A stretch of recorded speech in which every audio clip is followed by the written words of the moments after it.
Gracias, Señor, por estos alimentos. Gracias porque a pesar de todo los has mantenido en pie.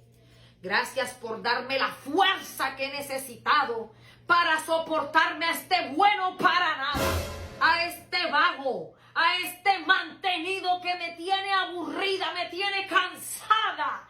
He hecho de todo para que se vaya y no se va. Pero en esta hora, Dios mío, yo te pido que rompas todas las cadenas que me atan a este ser. Te lo pido, Padre, que lo botes de mi vida, que lo saques. ¡Sácalo! ¡Sácalo! ¡Sácalo, Padre, porque tú eres poderoso! Y yo te creo, Señor, tú todo lo puedes. Te pido, Señor, que lo saques de mi vida.